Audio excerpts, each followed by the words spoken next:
En el Palacio Nacional de México y vamos a iniciar la conferencia de prensa diaria sobre la situación epidemiológica del nuevo coronavirus SARS-CoV-2 que causa la pandemia de la enfermedad COVID. Hoy vamos a tener tres elementos. Uno es el informe técnico que presentaré a continuación. También nos acompaña nuevamente el doctor Gustavo Reyes Terán, que todos recordarán que el doctor Gustavo Reyes Terán es el comisionado coordinador de los Institutos Nacionales de Salud, además de ser un investigador nacional del más alto nivel, especialista en enfermedades infecciosas, él es infectólogo. Y nos acompaña también el doctor Ricardo Cortés Alcalá, director general de Promoción de la Salud.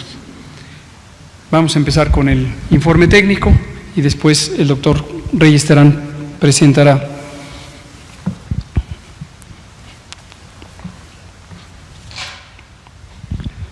Como cada noche presentamos la situación de lo que está ocurriendo en el mundo con esta gráfica de barras que ilustra la situación de la intensidad de transmisión y los casos acumulados en las distintas regiones del mundo.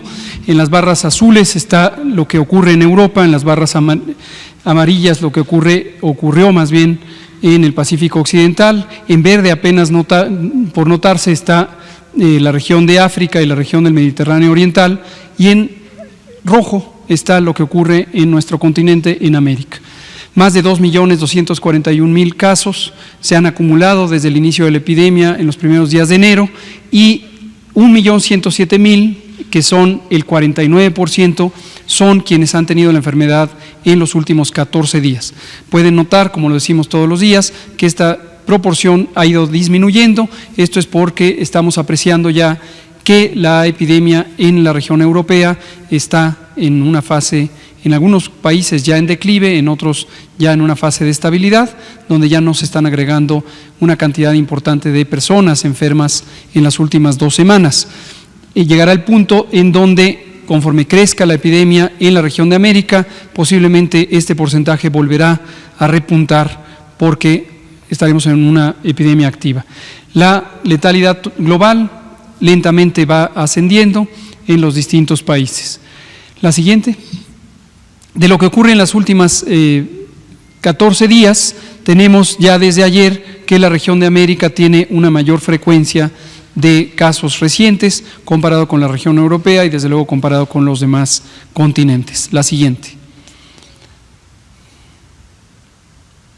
México. La situación en México.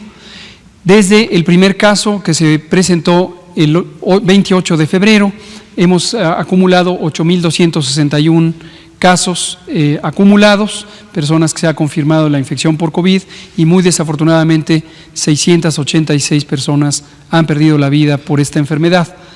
Tenemos también que casi 50.000 personas han sido estudiadas y, como hemos indicado, el mapa cada vez está en los colores que representa un mayor número de casos confirmados en las distintas entidades federativas, aunque existe un predominio en las zonas metropolitanas, también en ciudades de tamaño intermedio se presenta transmisión y por eso se han pintado de este color amarillo o rojo los distintos estados con transmisión más importante. Veremos en unos momentos el mapa municipal para apreciar también la distribución en pequeños territorios. La siguiente. Para verlo en gráfica de barras, despunta la Ciudad de México por ser la región más poblada del país y desde luego también con la mayor cantidad de casos. En la siguiente lo que podemos ver es la representación por la incidencia, es decir, comparando adecuadamente, porque tenemos poblaciones de distinto tamaño, tenemos que dividir el número de casos registrados entre la población de cada territorio de interés. Eso da una medida que se llama incidencia acumulada y eso sí nos permite comparar distintas poblaciones de distinto tamaño en términos de la intensidad de la ocurrencia de los casos. No ha habido cambios significativos en los últimos días y esta es la misma idea que hemos estado transmitiendo por lo menos en los últimos 12 días de que la zona metropolitana del Valle de México, las zonas metropolitanas de Guadalajara y Monterrey, así como las zonas más pobladas en la península de Baja California y en el estado de Quintana Roo es donde encontramos mayor transmisión. La siguiente. Igualmente, cuando lo vemos en una gráfica de barras para poder comparar de manera directa o fácil en términos cuantitativos la incidencia acumulada en estos lugares, vemos la Ciudad de México que predomina, después las Baja Californias, después Quintana Roo y después el resto de las entidades federativas. La siguiente. Aquí está el mapa municipal.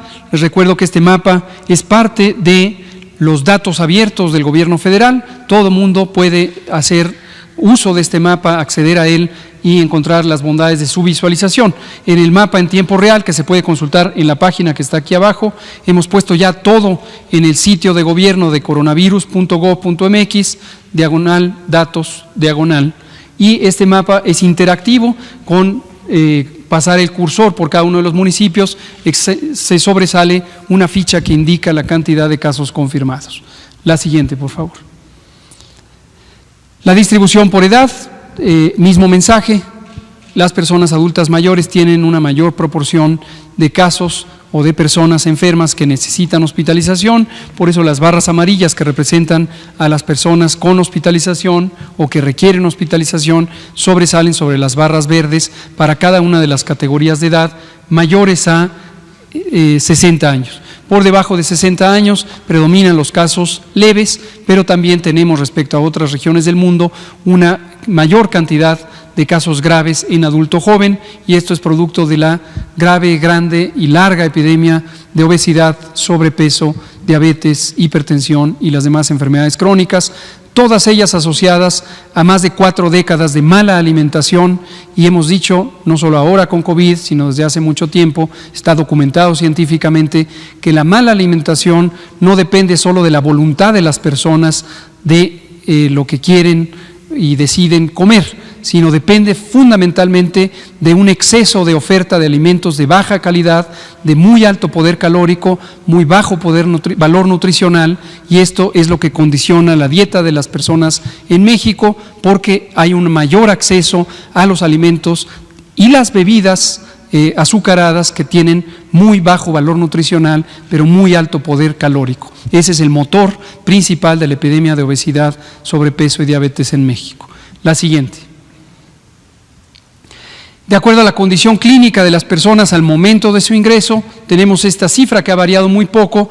5.6% de personas al momento de su ingreso requieren intubación, esto quiere decir se encuentran en condiciones de importante gravedad y requieren apoyo mecánico ventilatorio, y lo que ha variado un poco, ha ido aumentando el número de personas hospitalizadas graves que no requieren aún terapia intensiva. Les recuerdo, esto lo hemos comentado algunas veces, y el doctor Reyes Terán, quien hoy nos va a hablar precisamente de la dinámica de hospitalización y del avance de los planes de reconversión en la zona metropolitana, en particular en los hospitales federales, nos comentará de este fenómeno en donde estas personas que llegan graves y se hospitalizan, una proporción de ellas finalmente termina requiriendo ventilación mecánica asistida. Afortunadamente, la gran mayoría de ellas se empiezan a recuperar, pasan a estadios menos graves y eventualmente pueden darse de alta. La siguiente. Cuando vemos los casos sospechosos y los casos confirmados, les dejamos esta información que quedará grabada en la transmisión. No entro en ningún detalle ahora, ayer hablábamos de esto, simplemente para indicar que las personas que se clasifican desde el punto de vista clínico epidemiológico como casos sospechosos, lo único que les distingue de los casos confirmados de COVID es que se hizo una prueba de laboratorio y quedaron como negativas, es decir, no tienen COVID, y entonces se clasifican o como confirmados o como descartados. Pero su condición clínica se identifica desde que son casos sospechosos y son personas que pueden tener enfermedad leve, con fiebre, tos, dolor de garganta, dolor muscular, escurrimiento nasal y enrojecimiento de los ojos, o bien personas que requieren hospitalización porque tienen un síndrome clínico que ayer comentábamos, que es la neumonía. La neumonía es la característica fundamental de la enfermedad COVID grave. Hoy no lo tocaremos, pero se ha documentado también una serie de lesiones que tienen que ver con COVID. El virus es un virus que circula por toda la sangre y por lo tanto por todo el organismo y causa otro tipo de lesiones, incluso lesiones cutáneas o lesiones en algunos órganos fundamentales que tienen que ver con un fenómeno de trombosis, con un fenómeno de obstrucción de la circulación arterial en los pequeños territorios. Ayer me refería a ello hablando del daño pulmonar agudo y de cómo el daño pulmonar es en parte inflamatorio y en parte trombótico. Trombosis en medicina se le llama a eso, a la obstrucción de los vasos sanguíneos, en particular las arterias, porque hay coagulación al interior de estos vasos sanguíneos microscópicos de muy pequeño calibre. Vamos a preparar en días próximos y sin duda a quien invitaremos es al doctor Reyes Terán para que nos comente de este espectro amplio de la enfermedad y veamos qué otras manifestaciones puede causar. La siguiente, por favor. Lamentable evento final de la enfermedad, cuando no resulta en curación, como afortunadamente pasa en 80% de las personas, puede acabar en una situación lamentable de pérdida de la vida. Y esto lo vamos registrando porque interesa conocer qué tan grave es la presentación de la enfermedad y además qué tan importante es el daño que produce en las personas. Y aquí vemos los 686 personas que han perdido la vida, están registradas en esta estadística de la mortalidad acumulada. La siguiente. Las características de enfermedad o las condiciones clínicas siguen siendo las mismas, no ha cambiado, como pueden ver ustedes, los porcentajes son prácticamente idénticos a lo largo de toda la epidemia y no se han registrado otras enfermedades que pudieran ser condicionantes del riesgo de mortalidad. Pero hoy sí quiero mencionar una que es de especial importancia porque es una comunidad que ha vivido por muchos años con el reto de tener alteraciones del sistema inmune, y es las personas que viven con VIH. El VIH, el virus de la inmunodeficiencia humana, es un virus que se puede sobrellevar, se puede vivir perfectamente con él, se puede tener una calidad de vida excelente si se encuentra en un control, porque hay medicamentos contra este virus, el VIH, esto desde hace más de 15 años, afortunadamente. Pero desafortunadamente una proporción importante de personas que viven con VIH en México no conocen su condición de portadores del VIH hasta que han tenido una erosión muy importante del sistema inmune. Esto quiere decir, el virus VIH, el virus de la inmunodeficiencia humana, daña directamente el sistema inmune, en particular un grupo de células que se conocen como linfocitos CD4, y esta es una de las alteraciones principales que produce inmunosupresión. Sabemos por estudios que se han hecho en múltiples ocasiones en México que hasta la mitad de las personas que viven con VIH desconocen que viven con VIH y lo conocen solamente cuando se presentan por primera vez a una unidad médica porque tienen alguna de estas enfermedades llamadas médicamente infecciones oportunistas o enfermedades oportunistas.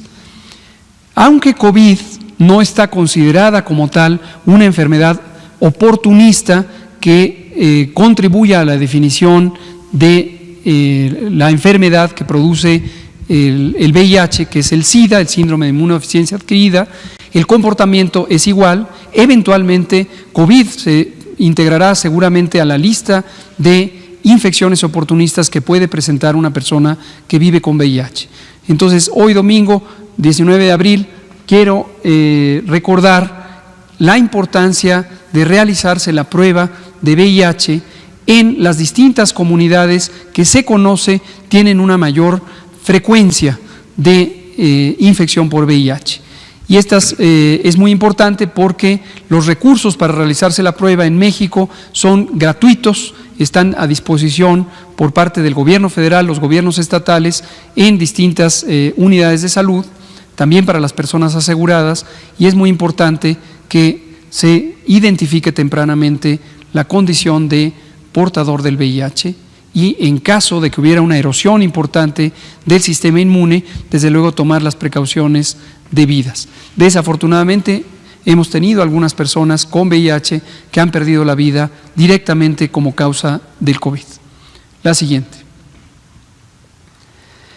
3 bloques de edad solamente para ilustrar la gran diferencia de letalidad y mostrar que a pesar de que el número de personas que han perdido la vida pudiera ser semejante en el intervalo de edad de 25 a 59 años, la mortalidad o la letalidad, que es el porcentaje de personas que mueren entre aquellas que tienen COVID, es mucho mayor en personas mayores de 60 años.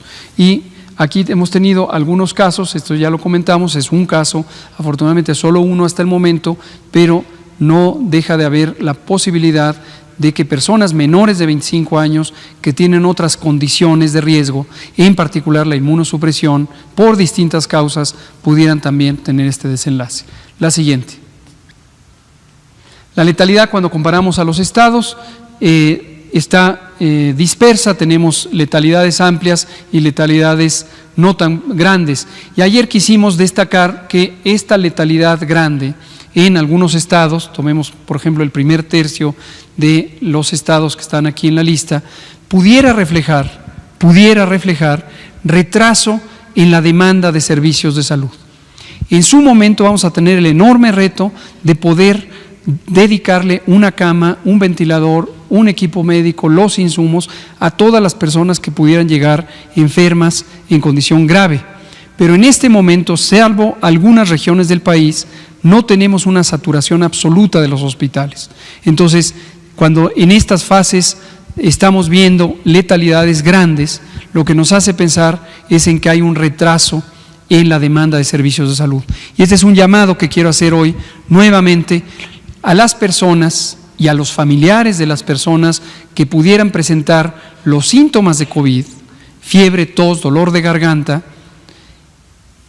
más dolor de cuerpo, irritación de los ojos o enrojecimiento de los ojos, escurrimiento nasal. Si tienen alguna de las condiciones de riesgo, mayor de 60 años, mujer embarazada o padecen enfermedades crónicas, diabetes, hipertensión, obesidad, tabaquismo, enfermedad pulmonar, enfermedad cardíaca crónicas, tienen que evaluar tempranamente desde el punto de vista de medicina a las personas. Es decir, acudir a la unidad de salud. No se esperen. Todos los demás, quien no tenga enfermedades crónicas, no sea mayor de 60 y no sea una mujer embarazada, no necesita ir a los servicios de salud, pero sí quienes tienen riesgo de complicarse. Porque en la medida en que se atiendan tempranamente, existe la posibilidad de más tempranamente atender las complicaciones. Y esto puede ayudar a reducir la mortalidad. La siguiente. Cuando lo vemos en términos de mortalidad, que es el impacto que tiene sobre la población en respecto a la cantidad de personas que viven en un territorio y las personas que desafortunadamente fallecen por COVID, lo vemos también una distribución muy heterogénea. La siguiente. Esta no la comento hoy, ya la comenté ayer, es la proporción de personas que teniendo la condición de sospechosos, casos sospechosos de COVID, se les hace la prueba y resultan positivas, una quinta parte. Esto va a ir cambiando a lo largo de las semanas y la información se actualizará cada semana. Cuando no haya nada que reportar, no pondremos ya la diapositiva. La siguiente.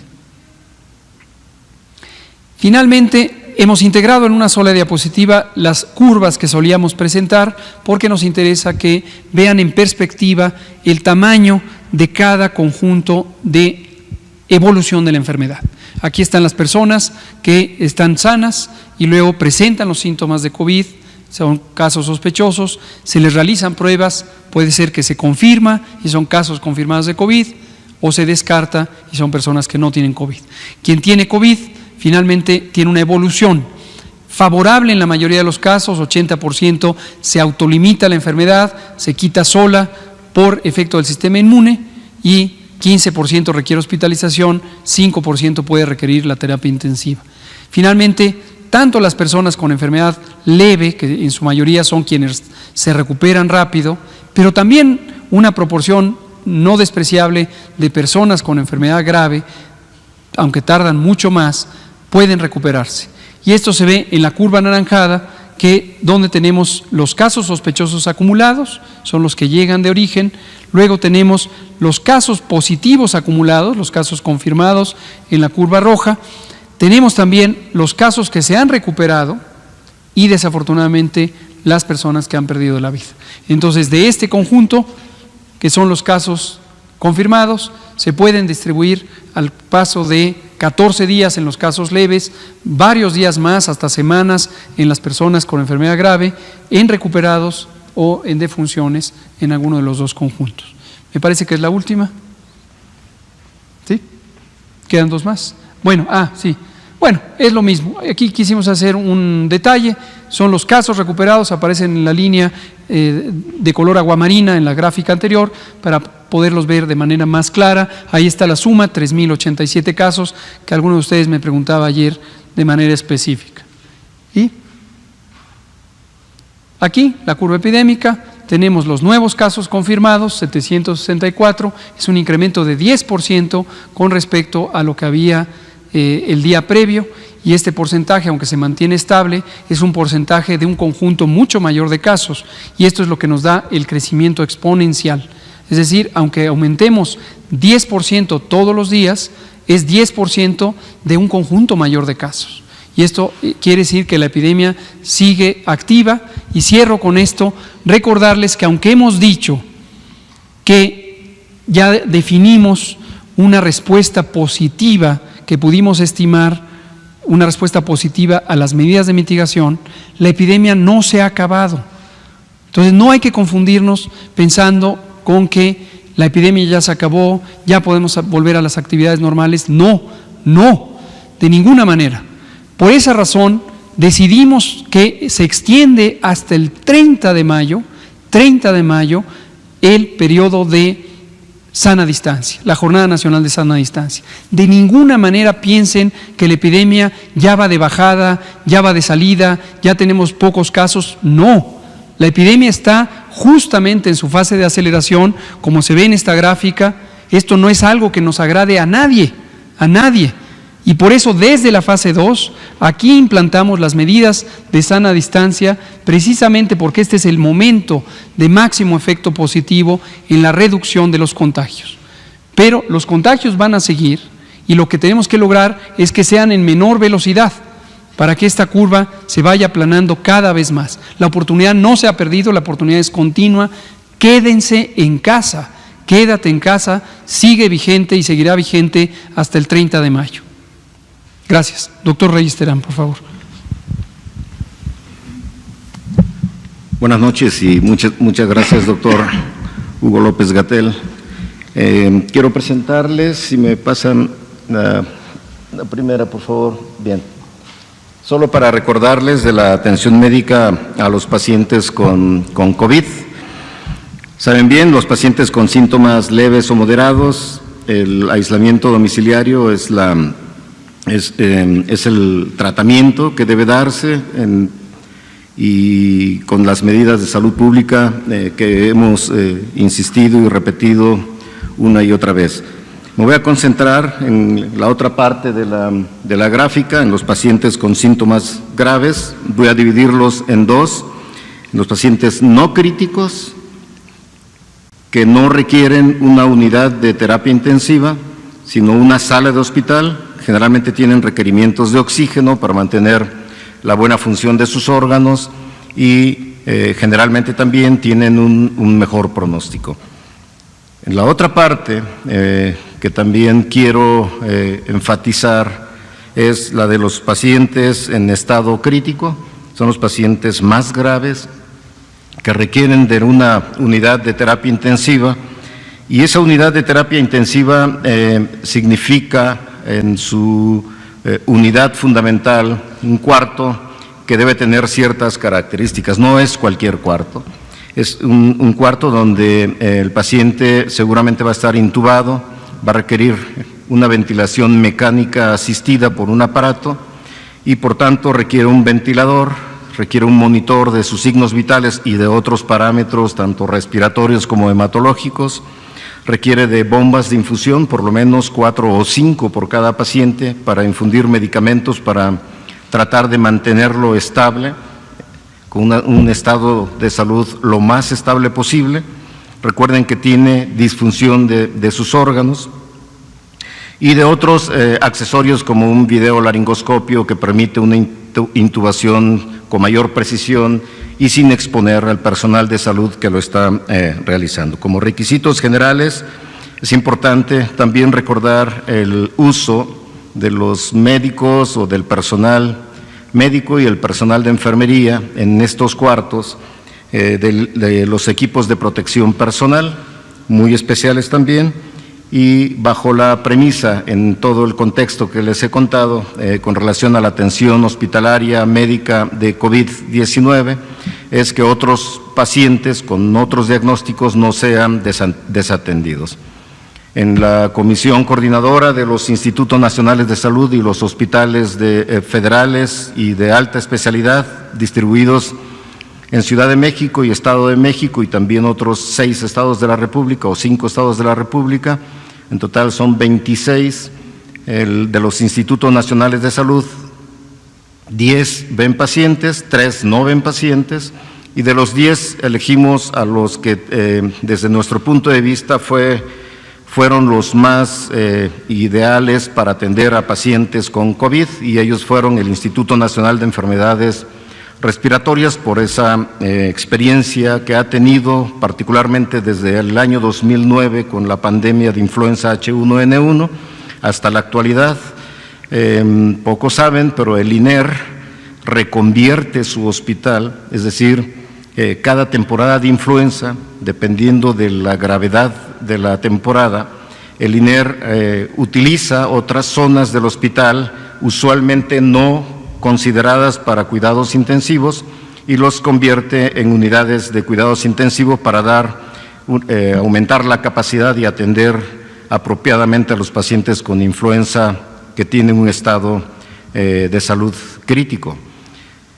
El Instituto Nacional de Nutrición es el segundo hospital que fue elegido como COVID, el Hospital General de México, evidentemente, el Hospital Juárez de México, el Hospital G.A. González, y un poco después también se integró el Instituto Nacional de Cardiología Ignacio Chávez y el Hospital Regional de Alta Especialidad de Ixtapaluca para comprender la zona metropolitana, es decir, bueno, la Ciudad de México y gran parte del Estado de México. Si me pasa la siguiente, por favor. Es solamente para enfatizar en la fotografía que esa es la unidad fundamental de una terapia intensiva. Es el paciente muy grave, en estado crítico, debe haber ventilador, monitor, bombas de infusión, ultrasonido, videolaringoscopio, etcétera, y todo protocolizadamente para poder tratar a un paciente en estado crítico. Y muy importante, personal médico y de enfermería altamente capacitados para la atención y para el manejo de los equipos y de toda la infraestructura dentro del cuarto de esta unidad fundamental de la terapia intensiva. En un porcentaje bajo de pacientes hay falla renal, falla de la función renal. Y entonces es importante que dentro de una unidad de terapia intensiva se cuente también con los equipos para utilizar la hemodiálisis en el caso que sea necesario. Muy bien. Si me pasa la siguiente, por favor. La reconversión hospitalaria en estos hospitales que les nombré, bueno, voy a aprovechar para agradecer a los directores generales, y no solamente a los directores generales, sino también a los directores de área, sobre todo los directores médicos, los directores de enseñanza, los directores de administración y sobre todo el personal médico y muy particularmente a los médicos residentes de los hospitales COVID que están atendiendo directamente a cada uno de los enfermos en estado crítico y que han sido capacitados para poder utilizar los equipos de protección personal y obviamente altamente calificados y capacitados para dar la mejor atención clínica, la atención médica a los pacientes con COVID-19. No solamente a ellos, también al personal de enfermería, que ha sido fundamental y que diré de una vez de que nos hacen falta más enfermeras, más enfermeros para poder cubrir apropiadamente en varios de nuestros hospitales que aún se están reconvirtiendo para tener una mayor capacidad de esa unidad fundamental que es el cuarto o la cama de terapia intensiva. Les muestro aquí los datos que tenemos hasta este momento. Las camas de terapia intensiva totales disponibles con esa unidad fundamental son 526 y aumentando. El martes recibiremos 150, en total 200 ventiladores y monitores.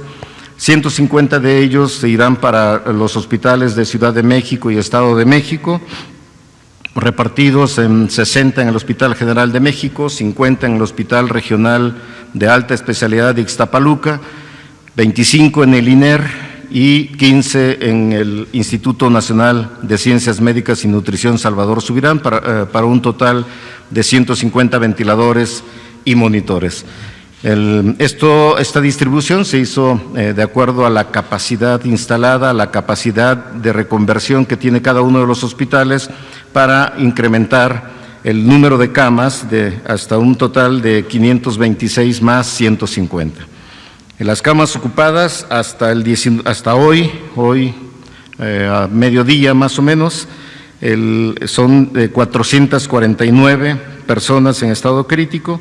Camas disponibles, solamente 77, pero incrementen a esos 150 camas más que serán reconvertidas y espero que a partir del martes o miércoles de la próxima semana. Estamos considerando, por si ven alguna discordancia con los números que hemos presentado previamente, a pacientes con sospecha y pacientes confirmados de COVID. Es importante que lo tengan muy claro. No voy a considerar en este momento la capacidad del Instituto Mexicano del Seguro Social, del ISSSTE, de SEDENA, CEMAR y Pemex, que son otras instituciones, incluyendo también los hospitales privados, que tienen también un número de camas de terapia intensiva como capacidad instalada y que también están reconvirtiendo para tener una mayor capacidad de atención, mayor número de camas de cuidados intensivos. Si me pasa la siguiente y la siguiente, por favor. La otra más.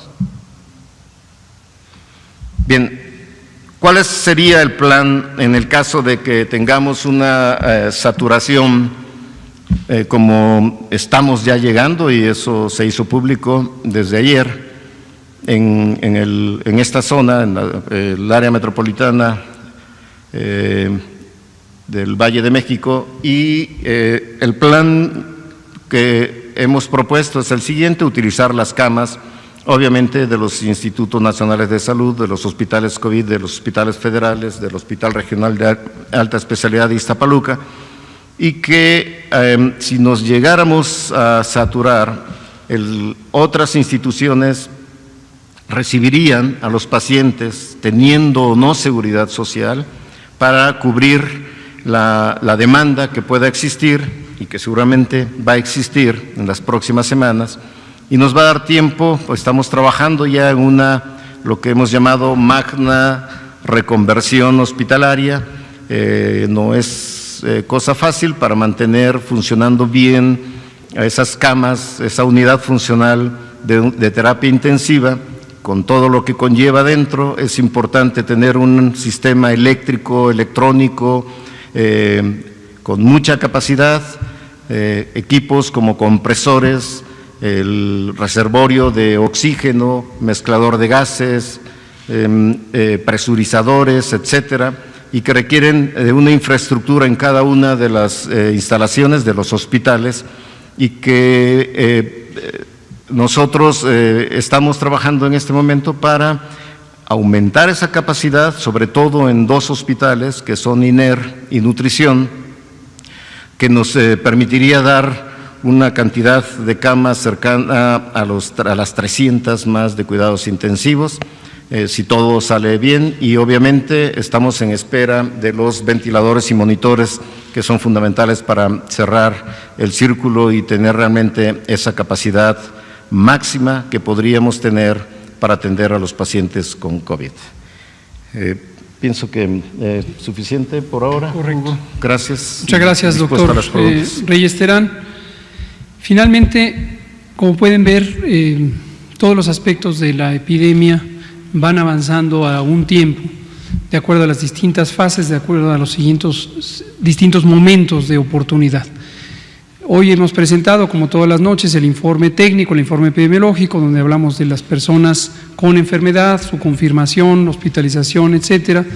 El doctor Reyes Terán nos ha actualizado de un tema que ya habíamos tratado en varias ocasiones, que es este elemento fundamental para la fase 3, la capacidad hospitalaria, producto de estos trabajos de reconversión que llevan ya varias semanas y que han permitido tener una ampliación de capacidades. Pero no debemos en ningún momento olvidar que todo esto es lo que le ocurre a una sociedad, lo que le ocurre a un pueblo, lo que le ocurre a personas de carne y hueso que tienen vidas, que tienen aspiraciones, que tienen ilusiones, que tienen deseos, que tienen necesidades y que junto con todas están colaborando por hacer más lenta la epidemia, haciendo un enorme sacrificio de sus vidas diarias, de sus ingresos, de su convivencia, de sus elementos de desarrollo cotidiano. Por esta razón, el doctor Ricardo Cortés Alcalá, director general de Promoción de la Salud, nos trae un video para que no se nos olvide el lado humano, también importantísimo en esta epidemia. Doctor. Muchas gracias, doctor López-Gatell. Adelante, por favor. Hemos hablado mucho de cómo ha disminuido la movilidad comunitaria, de cómo se disminuyó un 66% las compras y el entretenimiento, un 54% la visita a los parques y un 49% en los trabajos. Sin embargo, a veces los números son fríos. Y ahora queremos poner algunas caras a todas las personas que se dedican al arte, la música, el comercio, la artesanía, los restaurantes, a las pequeñas empresas, a todas y a todos aquellos que saben que la salud es lo más importante y que el cuidado de todos nosotros también lo es. Sabemos el sacrificio que están haciendo, falta menos. Les agradecemos que estén en casa en esta Jornada Nacional de Sana Distancia, pero ahora más que nunca, les pedimos que sigan quedándose en casa.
Vamos bien y vamos a terminar mejor. Muchas gracias. Muchas gracias, doctor Ricardo Cortés. Abrimos a preguntas y respuestas. Usted ya le tocó hace poquito, y también usted. Y Alejandro. Buenas noches, Lisbeth Álvarez, de Diario Basta, del Grupo Cantón. Doctor, ya hace semanas que se pidió a la ciudadanía que use cubrebocas, sobre todo en el transporte público. Sin embargo, hay varias personas que traen un tipo de tela, es decir, mascadas, inclusive bufandas. No sé esto qué tan factible sea. Y mi siguiente pregunta es, ¿cuántas personas con VIH han muerto por COVID? Gracias. Gracias. Sobre la segunda pregunta, son 5 las personas que hasta el momento tenemos registradas y el llamado que hicimos hoy es precisamente porque sabemos que no toda persona que vive con VIH tiene una depresión del sistema inmune, eso debe quedar muy claro, pero hay una proporción que sí lo tienen porque no han entrado en control viral del VIH o tienen ya un avanzado deterioro del estado de inmunidad al momento de su diagnóstico, y por eso el llamado es, siempre lo hemos hecho, pero lo hacemos hoy también, a hacerse la prueba del VIH. Sobre el tema de las mascadas, los cubrebocas y cualquier otro mecanismo, también hay mascarillas, he visto a mucha gente con mascarillas transparentes, nos parece un auxiliar útil en la prevención. Hemos dicho en varias ocasiones que el mecanismo de prevención es de que las personas que tengan COVID están excretando, están liberando virus a través de la vía respiratoria, en las gotas de saliva, en los aerosoles respiratorios, y si estos quedan atrapados en un medio físico, como pueden ser estas mascarillas, estos elementos de tela, pues es mejor. La eficiencia de cada tipo de tela, de cada producto, desde luego es variable, pero ayuda. Ahora, también hemos dicho que no es un mecanismo que debe llevarnos a sentirnos protegidos y protegidas si no tenemos la enfermedad y pensamos que por el hecho de tener cubierta con una porción de tela la cara, específicamente la nariz y la boca, ya estamos protegidos, porque no es el caso. Gracias. Sí, por favor, doctor Registra. Sobre las dos preguntas, sobre los cubrebocas, puede ser incluso contraproducente si no se utilizan bien, sobre todo si se está manipulando constantemente, si no hay un lavado de manos frecuente, entonces se puede volver como un fomite, que es un cuerpo inanimado que puede ser fuente de una infección.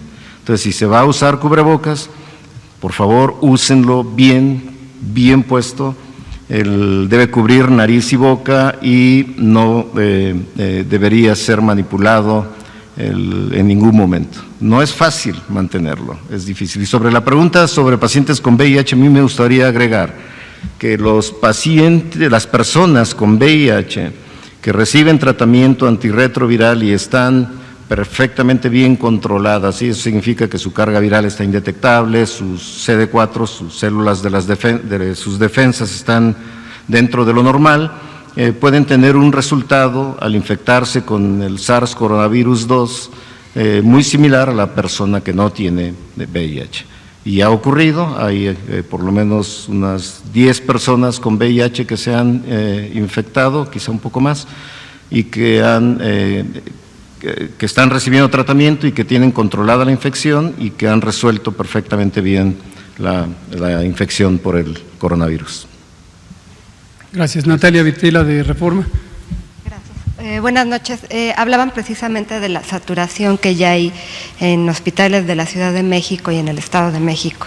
Entonces, hablan de 527 camas más, entiendo, para la fase 3, y ventiladores. Quiero saber de dónde llegan los ventiladores y si son correctos estos datos de estas 527 camas y van a ser suficientes para la etapa 3. Gracias. Okay, aclaro la cifra, las 527 camas hay en este momento disponibles totales, menos, o sea, restando a las camas ya ocupadas, y son un poco menos de 100 las que tenemos disponibles, pero con las 150 que se van a agregar con la llegada de los ventiladores, podríamos tener como entre 220 y 250 camas más, y si logramos tener personal suficiente, esto se puede incrementar todavía más, y si logramos el plan magno de reconversión máxima, entonces podríamos hablar de cerca de 800, 900, cerca de 950 camas en total. De los hospitales de nuestra coordinación de institutos y hospitales federales y del Estado de México, sí, y contando los hospitales generales de Ciudad de México, 3, el Belisario Domínguez, el Enrique Cabrera y finalmente el Hospital General Tláhuac también, y hay como 4 o 5 hospitales más en el Estado de México que se van a agregar en esta reconversión total, y sin contar las camas que se encuentran disponibles y las que se van a reconvertir o se están reconvirtiendo por parte del Instituto Mexicano del Seguro Social, del ISSSTE, de Pemex, de la Secretaría de Marina y la Secretaría de la Defensa Nacional. De China. De estos 3, si faltan hasta 11 vuelos, y si hicieran falta más vuelos, más vuelos. Es decir, no se queden con ideas fijas de que hay 2 vuelos y ya. Si se necesitaran 100 vuelos, habrá 100 vuelos. Hicimos un puente aéreo, se estableció un puente aéreo con la ayuda de la Cancillería hace varios días que empezó, con un primer vuelo, trajo un embarque grande de equipos de protección personal. Enseguida, por eso se llama puente aéreo, porque conforme llega el avión se regresa para allá, trae más, se regresa para acá, todo el tiempo está circulando. Y van a venir todos los ventiladores que hemos contemplado necesarios. No pierdan de vista panorámica todo lo que está ocurriendo. Hoy nos acompaña y nos da muchísimo gusto el doctor Reyes Terán, porque él ha estado a frente de uno de los elementos que fue más importante de activar tempranamente, que es la reconversión de los hospitales federales. Institutos Nacionales de Salud, hospitales federales, la enorme mayoría están en la zona metropolitana del Valle de México, o un poquito más allá, el de Iztapaluca, pero lo que interesa es que esta es una primera dotación de camas producto de la reconversión. En un aspecto más macro, tenemos la reconversión más grande que depende de los institutos de seguridad social, el IMSS y el ISSSTE. Y aquí sus directores generales, el maestro Zoe Robledo Aburto y Luis Ramírez, están coordinando la reconversión de estos 2 institutos, y esto abarca todo el territorio nacional.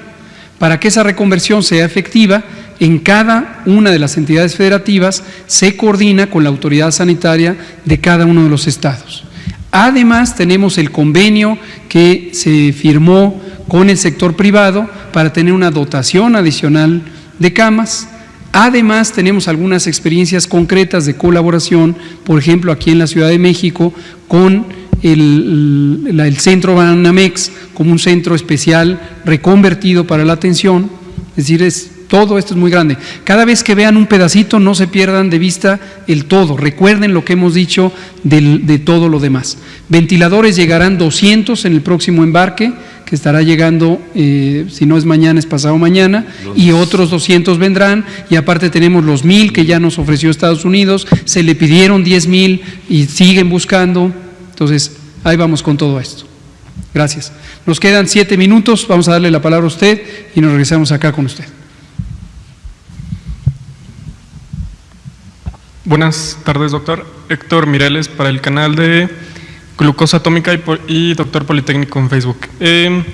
¿Han considerado ustedes invitar a algún funcionario de la SEP para que nos explique a mayor detalle esto del calendario escolar, ahora que es dinámico este cambio de las fechas, que nos explique la situación de los niveles educativos, o esto se informaría en las mañaneras? Y una pregunta más muy rápida. Ahora que Gobernación hizo lo propio con esta televisora que ayer le mencionaban, ¿ustedes han considerado como autoridad sanitaria levantar cargos o alguna acción por que los desacreditaron? Gracias. Gracias. Sobre la segunda pregunta, como ya lo dije ayer, estamos enfocados en lo que tenemos que estar. Cualquier elemento que pudiera generar ruido se irá serenando, cada cosa a su tiempo. Lo importante es que todas las mexicanos y mexicanos estemos enfocados en lo que tenemos que estar. No hay más que conversar de ello. Sobre la SEP, definitivamente va a venir el más importante funcionario de la SEP, que es el titular del ramo, el maestro Esteban Moctezuma Barragán, va a venir el martes, y esa convocatoria del presidente va a venir en la mañana en el Pulso de la Salud, y precisamente va a comentar sobre las implicaciones de las medidas de la Jornada Nacional de Sana Distancia en el ámbito educativo. El viernes tuvimos una conversación muy productiva en donde identificamos precisamente cómo se va enlazando esta actividad de suspensión de actividades en las escuelas, que fue la primera, no lo olvidemos, fue la primera de las intervenciones de la Jornada Nacional de Sana Distancia, que nos aportó inmediatamente 15 millones, más de 15 millones de personas fuera del espacio público. Ya tiene un papel muy positivo esta medida. Entonces, el martes próximo vendrá la Secretaría de Educación Pública, a través de su titular, además es vocal del Consejo de Salubridad General. Entonces, es crucial la colaboración con el sector educativo para la materia de salubridad general. Gracias. Vamos a darle la palabra a usted, y yo creo que nos da tiempo de una última pregunta a la compañera de allá que nunca ha hablado. Buenas noches a todos, soy Gerardo Suárez, reportero en el Heraldo de México. Dos preguntas. La primera es, ¿qué medidas van a tomar o por qué no se han tomado mayores medidas con cerca de 10,000 trabajadores de Capufe, quienes todavía se mantienen en la operación de las casetas del país, y hasta el momento ha habido 21 casos sospechosos de trabajadores, 21 casos sospechosos de COVID, y bueno, reportan que tienen una escasez de equipo de protección personal y tienen ese temor, dado que ellos tienen un trato directo con los automovilistas, reciben de mano el efectivo, que es la principal forma de pago. Y mi segunda pregunta es, de aquí al 8 a 10 de mayo, que se espera el pico o la situación más crítica en el Valle de México, Ciudad de México y Estado de México, ¿cuántas camas para cuidados intensivos, para cuidados críticos, estiman tener ya de todo el sistema, es decir, tanto lo federal como lo local y los institutos como IMSS e ISSSTE? Gracias.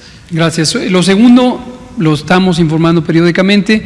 Le recomiendo, dejémoslo para el martes, que justamente en la mañana vamos a tener un nuevo corte del producto benéfico de todos estos acuerdos de colaboración y elementos de coordinación con las entidades federativas, con los institutos de salud nacionales de salud, con las instituciones de seguridad social.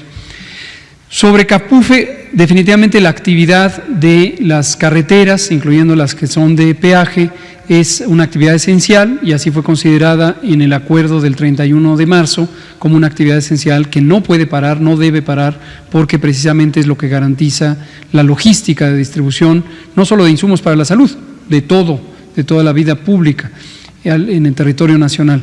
Las medidas de protección son en general las mismas. No se requiere un equipo de protección especializado para el personal de Capufe, igual que tampoco para las cajeras del supermercado o los cajeros, tampoco para las personas que están en servicios de ventanilla.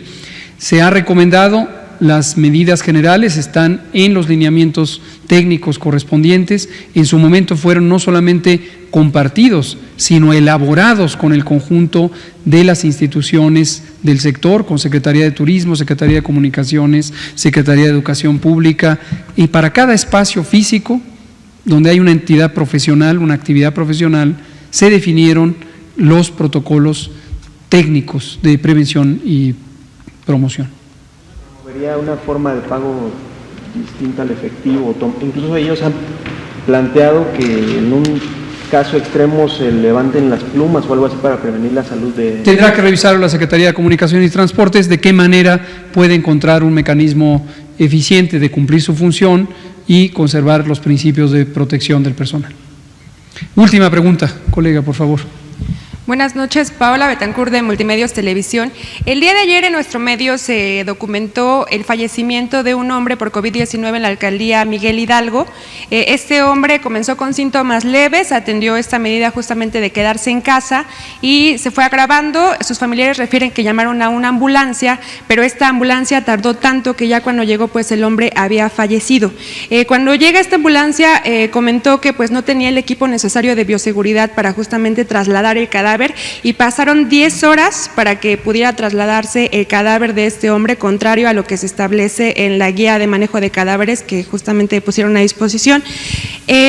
También, por otra parte, no se le dio seguimiento, digamos, a los familiares de este paciente confirmado, porque de hecho le realizaron la prueba a este paciente, tenía COVID-19, no se les dio seguimiento como pacientes sospechosos según los familiares, tampoco se llevó a cabo una sanitización del domicilio. Mi pregunta es si tienen algún registro de cuántos pacientes están falleciendo en sus domicilios, por qué razón podría ser, y bueno, si hay algún protocolo justamente para cuando se lleve a cabo estos decesos en los domicilios de las personas. Gracias. Qué lamentable situación, qué lamentable por la persona que perdió la vida, desde luego por la familia que sufrió todos estos momentos de angustia y de espera. Esto nos lleva a insistir en lo que acabamos de decir hoy, hemos dicho todos los días, las personas que identifiquen que tienen alguno de los determinantes de mayor riesgo, edad mayor de 60, mujer embarazada, enfermedades crónicas, acudan a consulta. Pero también las personas que identifiquen que están teniendo dificultad respiratoria. Hemos periódicamente recordado este fenómeno de la dificultad respiratoria. No confundir dificultad respiratoria como un fenómeno en el que siento la nariz tapada, me siento incómodo con que no puedo respirar porque me siento incómodo. No, eso no es dificultad respiratoria. Dificultad respiratoria es un término médico que habla de la sensación de que es insuficiente la respiración. Manifestaciones comunes de la dificultad respiratoria son fatigarse con esfuerzos mínimos. Camino en el pasillo de la casa y ya me fatigué. O también el respirar más aceleradamente. La respiración acelerada, la percepción de que la respiración es acelerada es relativamente fácil de identificar y eso habla de dificultad respiratoria. El hacer un mayor esfuerzo para respirar, tener que respirar intensamente porque eso se percibe que no se está teniendo suficiencia del aire. Incluso el desplazamiento de las comisuras de los labios por tener que aspirar con mayor intensidad. Esos son signos clínicos de dificultad respiratoria. La palidez es un signo clínico de dificultad respiratoria, o el color oscuro de la piel, como morado, azuloso, eso es un elemento grave de la manifestación clínica de la dificultad respiratoria. El dolor de pecho puede también ser una manifestación de que se está complicando la enfermedad COVID. Entonces, le recordamos a todas las personas que pudieran tener COVID, aun cuando no tengan signos o factores de riesgo, estas condiciones de edad, de embarazo o de enfermedades crónicas, si presentaran dificultad respiratoria, es motivo suficiente para considerarlo de atención emergente a cualquier hora del día o de la noche. Respecto a personas que pudieran perder la vida en casa, ocurre no solamente ahora con la epidemia de COVID, ocurre con la influenza y ocurre con muchas otras enfermedades y quien fallezca en casa, si no es registrado, si no es notificado a los servicios de salud, pues no se registra evidentemente. Entonces lo importante no es que se registre, lo importante es que se atiendan las personas para que esto no ocurra. Entonces recordamos estos signos de extrema importancia. Cualquier persona de cualquier edad, en cualquier condición clínica, si presentara dificultad respiratoria, debe acudir a atención médica. Si tiene dudas de dónde atenderse, 911, 911. 911 es el teléfono nacional de emergencias. Desde hace varias semanas, meses de hecho, un par de meses, hicimos un protocolo de entrenamiento al personal del 911 para que tuvieran también la posibilidad de asesorar sobre COVID y sobre la atención. Entonces, si no tiene claridad de dónde le toca atenderse, tradicionalmente iba con un médico privado y ahora está en mitad de la noche, no sabe qué hacer, llame al 911. Llame al 911, esta es una urgencia y se le va a dar asesoría sobre dónde atenderse. Creo que es la última pregunta que nos daba. Muchas gracias, nos vemos mañana.